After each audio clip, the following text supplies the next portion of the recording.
Target percepatan penanggulangan HIV/AIDS adalah 95% orang dengan HIV diketahui statusnya, dan 95% dari mereka menerima pengobatan, dan 95% dari yang menerima pengobatan viral load-nya tertahankan. Dan kita ketahui bersama di Jakarta, kaskade cakupan pengobatan adalah 100% orang dengan HIV telah mengetahui statusnya, dan 44% menerima pengobatan, dan 38% viral load-nya tertahankan. Nah, sekarang kita ingin mengetahui nih dari Dr. Liz, apa saja yang telah dilakukan Dinas Kesehatan Provinsi Jakarta untuk mencapai 95% pertama itu, dan apa tantangannya, Dok? Baik, terima kasih Bu. Jadi kalau di DKI Jakarta tadi dengan tingginya mobilitas warga, banyak pendatang baru, juga banyak mungkin sebagian warga Jakarta juga ada yang berpindah tempat, maka tentu ini menjadi tantangan ya untuk bisa selalu menyampaikan informasi tentang HIV dan mengajak mereka untuk melakukan tes HIV. Nah, tadi sedikit saya ingin menambahkan informasi tentang pencapaian Kaskade Jakarta. Jadi memang kalau dari sisi perkiraan jumlah estimasi orang dengan HIV yang ditemukan, maka memang Jakarta ini sudah 100%. Nah, kemudian kita berusaha agar mereka mendapat akses obat. Nah, memang ini masih 44% karena sebagian dari orang yang pernah didiagnosis di Jakarta ini sebagian lagi tidak bisa dihubungi nih. Kita sudah coba untuk kontak mereka, dihubungi atau didatangi atau dihubungi melalui teman-teman komunitas yang dulu pernah terhubung. Nah, ini sebagian tidak bisa di reach out lagi, sehingga saat ini memang kita baru bisa tadi mencapai target yang kedua sebanyak 44%. Nah, untuk kaskade yang ketiga itu memang baru 38% karena kita menghitung berdasarkan jumlah orang yang diestimasikan. Nah, tadi karena sebagian sudah tidak bisa lagi dihubungi, maka tentu tidak bisa lagi diperiksa viral load-nya ya Bu. Nah, sehingga di antara ODIF yang kemudian saat ini masih rutin mengakses ARV dan kemudian bisa kita lakukan pemeriksaan viral load itu ternyata cukup bagus ya, karena dari sekitar 27.000 ODIF yang melakukan pemeriksaan viral load, 25.000 diantaranya itu viral load-nya sudah tidak terdeteksi atau tersupresi Bu, sehingga capaian viral load kita kalau dari sisi jumlah orang yang melakukan pemeriksaan itu di 93%. Mudah-mudahan menunjukkan kepatuhan berobat yang juga baik ya di Jakarta. Nah, kembali kalau yang pertanyaan pertama tadi, bagaimana kuncinya untuk bisa meningkatkan temuan yang banyak ya, temuan artinya melakukan screening sebanyak mungkin. Jadi kita memang berusaha melakukan screening dengan memberi kemudahan atau mencari memudahkan akses kepada populasi kunci, juga kepada masyarakat. Sekaligus juga sebenarnya kita berupaya agar terjadi normalisasi pemeriksaan screening HIV, sehingga orang tidak terstigma untuk melakukan tes HIV. Nah, kalau untuk mendekatkan kepada populasi kunci untuk akses tes, ini juga banyak dibantu oleh teman-teman komunitas. Selain juga karena layanan akses tesnya di Jakarta banyak sekali ya, di semua puskesmas kecamatan, hampir semua rumah sakit, dan di beberapa klinik yang klinik swasta juga sudah bisa melakukan layanan konseling dan testing. Kemudian kita juga menggunakan penguatan melalui peran-peran gadget nih, karena banyak teman-teman yang menjadi bagian dari populasi kunci juga rata-rata melek gadget ya. Jadi go digital ya Bu ya? Iya. Jadi kita menggunakan beberapa platform di media sosial untuk memudahkan teman-teman dari populasi kunci ini terakses dengan layanan testingnya. Jadi menggunakan aplikasi berbasis telepon seluler itu menjadi salah satu juga akses yang memudahkan populasi kunci dan masyarakat untuk melakukan tes. Kemudian juga tadi sosialisasi yang masif supaya orang jadi mengetahui dan membuka layanan akses tes sebanyak mungkin.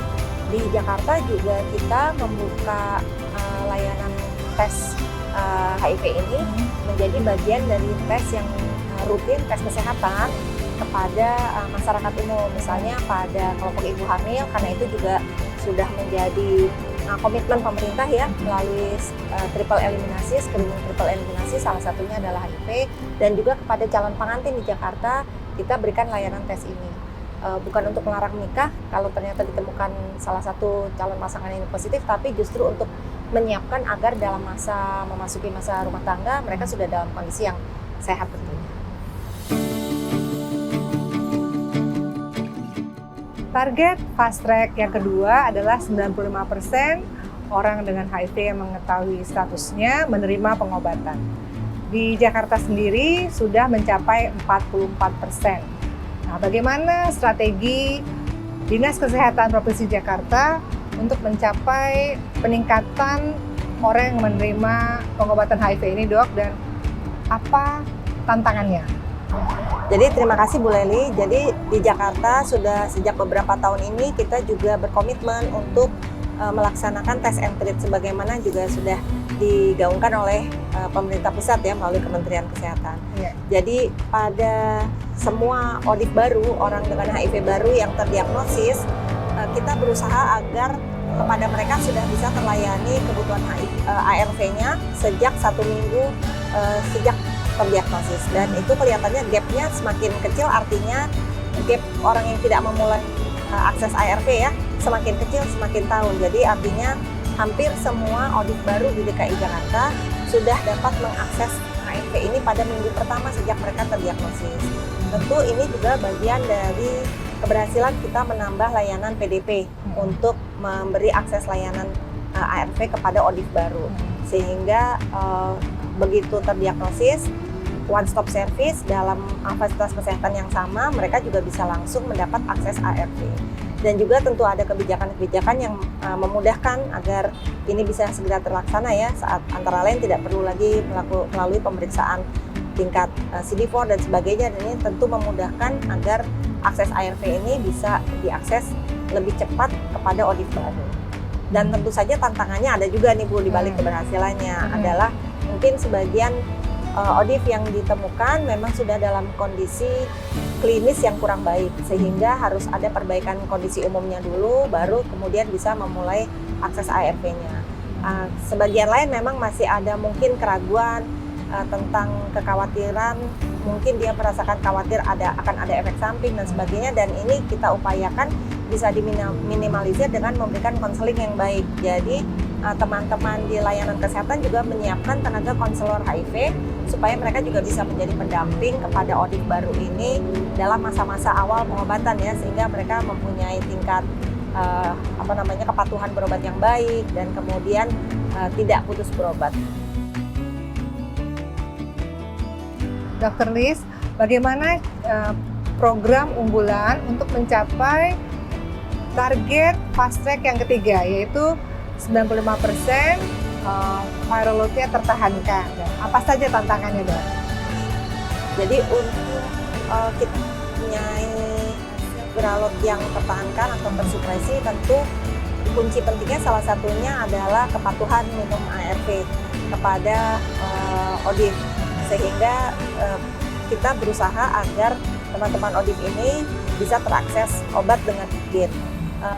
Ketersediaan logistik ARV menjadi salah satu kunci penting ya Bu, supaya mereka bisa mendapat ARV pada saat mereka memang harus melakukan pengambilan obat setiap bulan rata-rata. Kita juga mempunyai layanan untuk memberikan dispensi kepada ODIF yang sudah patuh, tercatat punya komitmen pengobatan yang baik, kepatuhan yang baik, maka mereka dapat akses obat secara langsung untuk stok 2 bulan sampai 3 bulan. Dan ini tentu tingkat ketersediaan logistik juga yang baik dari sisi ODIF yang berobat, walaupun tentunya kita juga harus ketat dalam menyediakan logistik obat ya, agar tidak terjadi stock out atau kekurangan obat. Kemudian hal lain tentu menyampaikan informasi kepada ODIF bahwa mereka perlu mendapat layanan pemeriksaan viral load ini pada saat 6 bulan pengobatan, 12 bulan, dan setiap 1 tahun kelipatan setelah itu. Dan fasilitas kesehatan sudah mempunyai sistem untuk mengingatkan baik petugas maupun ODIF-nya agar waktu-waktu mereka eligible untuk melakukan viral load test itu sudah bisa dilakukan. layanan Viralotes juga punya salah satu inovasi Jakarta juga, yaitu Jak Transporter.